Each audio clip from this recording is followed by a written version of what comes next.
TFNN. Headline News Update.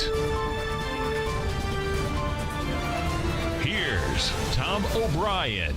Welcome, everybody. Good morning. I'm Tommy O'Brien, coming to you live from TFNN headquarters in Clearwater, Florida. It's 10 a.m., 30 minutes into the trading day. Let's check in on the markets as we're relatively mixed in the major indices. To start things off, looking at Dow Jones off 3 points, trading at 23,345.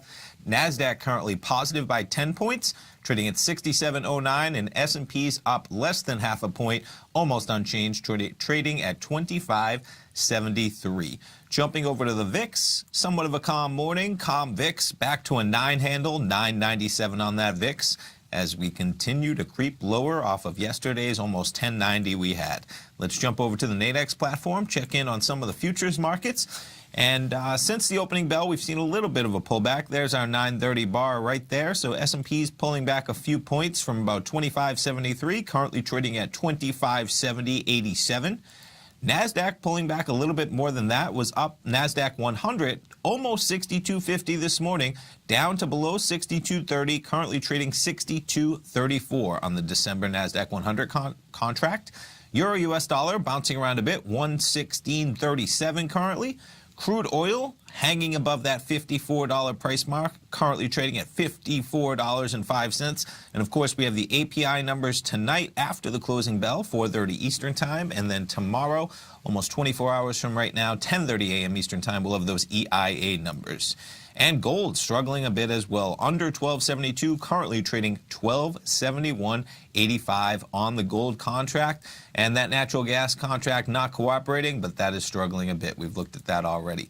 So what else we have going on? Earnings season. And one of the companies not delivering what their investors wanted is Under Armour, getting a little bit of a bid this morning off the opening bell, but released their earnings last night. And really, the big part of that was that they guided for the next year down dramatically over what people were estimating. So closed yesterday about 1475.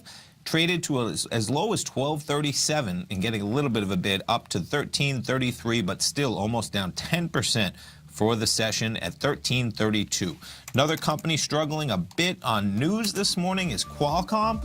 Apple reporting that, or reports saying that Apple is going to take out Qualcomm, not going to be using their equipment anymore in the iPhones. So Qualcomm getting hit down 6.7%, trading at 50.97.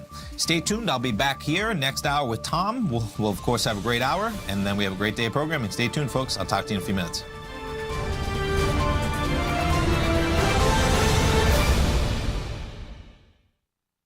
Today, it's hard to tell if the economy is coming or going. Regardless, I want my money going in the direction I choose. If that's your stance as well, then you want to know how EverBank can help keep your money thriving just the way you want. Is growing your money a priority? EverBank is committed to a yield pledge promise to pay high yields on your checking, money market, and CD balances. Looking to diversify? EverBank ingeniously developed accessible ways to spread your money around the world into foreign currencies and even non-FDIC insured metals. And when it comes to your wealth, they bring a highly experienced and global perspective to help you manage it. EverBank's financial philosophy flies in the face of the status quo. They believe your money's performance should not be determined by today's economic circumstances, but by the drive to rise above them and create opportunities that favor your objectives. If that excites you, like it does me, call 1-855-750-4051 to find out what they can do for you. That's 1-855-750-4051. Call them today. EverBank is a member FDIC and equal housing lender.